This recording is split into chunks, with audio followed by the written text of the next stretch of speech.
सभी छोटे बड़े श्रोताओं को सुनीता भटनागर का प्यार भरा नमस्कार। ऑडियो स्टोरीज के हमारे चैनल कहानी जगत में आप सभी का स्वागत है।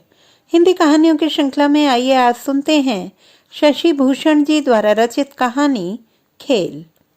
अजमेर शरीफ के नाम पर दे दे बाबा, अल्लाह तुझे बरकत देगा। दो मंजिले फ्लैट के नीचे से यह आवाज बार बार मेरे कानों में गूंज रही थी। इस आवाज में भिखारियों सरीखी मुफलिसी नहीं थी, एक अधिकार था, एक मौज थी। शहर में इन दिनों यह चर्चा गर्म थी कि अजमेर शरीफ के नाम पर चंदा मांगने वालों का पूरा एक दस्ता इधर आया हुआ है। ये लोग तरह तरह के जादू दिखाते, लोगों की घरेलू, शारीरिक और मानसिक परेशानियों का जिक्र करते और बड़ी आसानी से उन्हें ठग कर ले जाते। यह भी सुनने में आया कि घर में अकेली औरत पाकर उन्हें लूटपाट और बलात्कार से भी कोई संकोच नहीं था। हालांकि ये सब उड़ती उड़ती सी बातें थीं जो इस छोटे शहर में अक्सर सुनाई देती थीं। इन बातों की खासियत यह थी कि लूटपाट और हत्या के साथ साथ बलात्कार वाला खंड उड़ते उड़ते काफी रसीला हो जाया करता था। यद्यपि अभी तक इन बातों की प्रामाणिकता संदिग्ध थी, फिर भी बातें थीं कि निरंतर उड़ती ही रहती। उस दिन मैं घर पर अकेला था। लगातार टीवी देखते रहने से थोड़ी ऊब भी होने लगी थी, सो चाहे अनचाहे खिड़की से झांक कर देख लिया और फिर जो दिखाई दिया उस पर हंसी भी आ गई। एक दुबला पतला मरियल सा नौजवान अपनी घनी काली मूंछों पर हाथ फेरते हुए दहाड़ रहा था, अजमेर शरीफ के नाम पर दे दे बाबा। मैं सोचने लगा कि ये क्या किसी को ठगेगा, ये लूटेगा। देखने में तो यह खुद ही लुटा पिटा सा लग रहा है। फटे हाल, काला सा एक चोगा, सिर पर सफेद नमाजी टोपी, गले में अनगिन मोतियों की माला और हाथ में एक झाड़ू नुमा सी कोई चीज। कुल मिलाकर यही उसका रूप था जो पहली नजर में मैंने देखा था। एक तो इस वक्त में अपने अकेलेपन से ऊबा था, दूसरा रहस्य रोमांच भरे उन जादुई किस्सों का आकर्षण मुझे खींच रहा था जो अक्सर शहर की गलियों में सुनने को मिल जाते थे। सो मौका ताड़ कर मैंने पूरी खिड़की खोल दी और झांक कर बाहर देखने लगा। आवाज सुनते ही उस नौजवान ने सिर ऊपर उठाया और मुझे देखकर बड़ी विभत्स हंसी हंसने लगा। मुझे थोड़ा अटपटा लगा, मगर इतने में उसने 3-4 बार अपनी झाड़ू ऊपर घुमाई और आंखें बंद करके मेरी ओर कर दी। मैं भ्रम में पड़ गया कि यह हो क्या रहा है। खैर, जब तक मैं कुछ सोचता वह दनादन ऊपर सीढ़ियां चढ़ने लगा। न चाहकर भी मुझे दरवाजा खोलना पड़ा। जिस अधिकार भाव से वह दरवाजे पर आकर बैठा वह भी मेरे लिए कम आश्चर्यजनक नहीं था। मैंने उसे ध्यान से देखा। उसकी लाल लाल आंखें बड़ी भयानक मालूम दे रही थीं। 5 सने काले दांत जब खुले तब असहनीय बदबू का एक झोंका कमरे के भीतर आ गया। मैं उसे देख ही रहा था कि उसने मुझे आदेश दे दिया, बैठ जा। मैं आज्ञाकारी बालक की तरह चुपचाप बैठ गया। मेरी आंखें उसकी आंखों में थीं और उसकी आंखें मेरी आंखों में। हम एक दूसरे को न हार मानने वाले अंदाज में देख रहे थे। इस बीच उसने मुझसे मेरा नाम पूछा। मैं झूठ बोल गया। मैंने कहा, हुसैन। वो फिर हंसा और बोला, नाम तो अच्छा है पर काम अच्छा नहीं है। मुझे प्रभावित करने के लिए उसने तमाम तरीके अपनाए। मेरी दानवीरता, बड़प्पन और महानता की न जाने कितनी बातें वह एक सांस में बोल गया। मैं भी तो बड़ी मुश्किल से अपनी हंसी रोकने में कामयाब हो रहा था, कारण कि एक के बाद एक झूठ में बोलता जा रहा था और वह मेरे उज्जवल भविष्य की तमाम बातें दीवार पर लिखी इबारत की तरह बांच जाता। इस पूरे खेल में मैं उसे बेवकूफ बना रहा था या वो मुझे, कहना जरा मुश्किल है। लेकिन तब तक निश्चित रूप से हार जीत किसी की नहीं हुई थी। लेकिन थोड़ी ही देर बाद भेद खुल गया जब मुझे इस बात का तनिक भी आभास नहीं था कि दरवाजे के सामने ही दीवार पर दुर्गा जी का एक कैलेंडर टंगा है। कैलेंडर देखते ही उसने लाल पीली आंखें तरेरते हुए मुझे देखा और मुझसे बोला, झूठ बोलता है, सूफी फकीर से झूठ बोलता है, नालायक। मैं एक बारगी हक्का बक्का कि ये क्या हुआ। इतने में उसने दूसरा बाउंसर फेंका।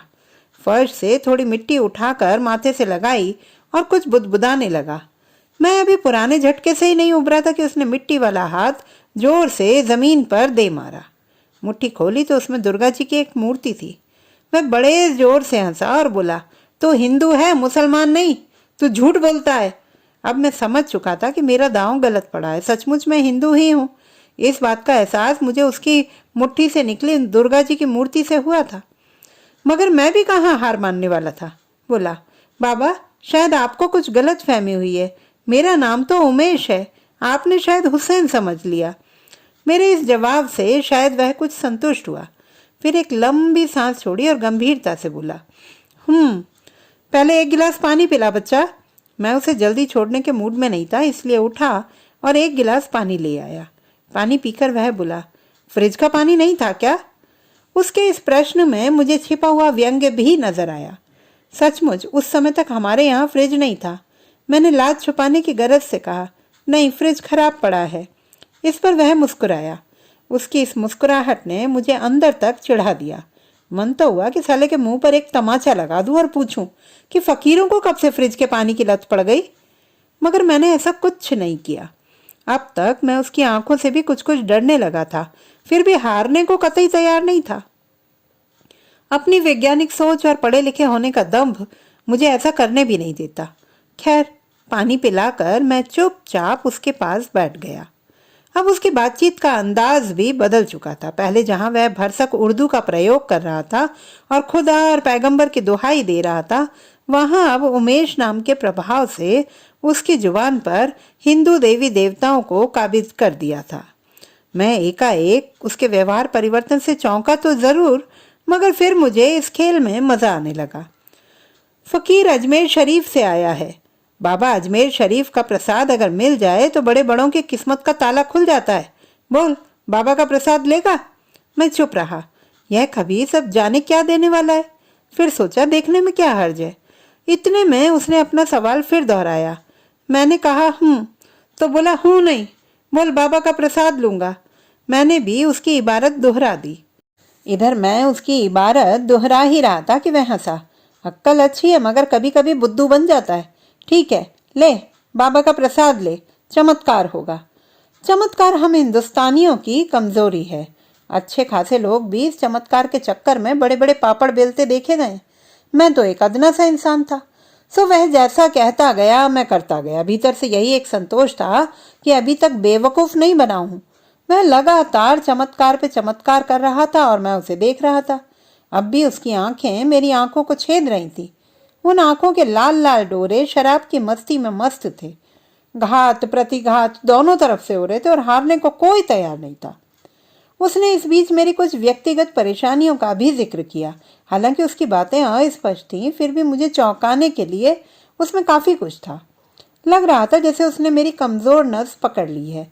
वह धीरे धीरे उस नस को दबाता और बड़ी आसानी से मैं उसकी गिरफ्त में आ जाता। उसने हवा में एक हाथ घुमाया और एक मोती मेरी हथेली पर रखकर मुट्ठी बंद कर दी। बोला, जा, तेरी जेब में 100 का एक नोट है, इसे उसमें हल्दी के साथ लपेट कर जल्दी से लेकर आ, फिर देख बाबा का कमाल। मैंने मोती मुट्ठी में बंद कर लिया और कमरे के भीतर आ गया। पर्स में से 100 का एक नोट निकाला और उसे हल्दी के साथ लपेट कर बाहर आ गया। अब तक मेरे मन में कई योजनाएं पक चुकी थी। मैंने सोचा कि अगर वह नोट छीनना भी चाहेगा तो यह उसके बस का नहीं होगा और अपने आप तो 100 का नोट मैं इसे देने से रहा।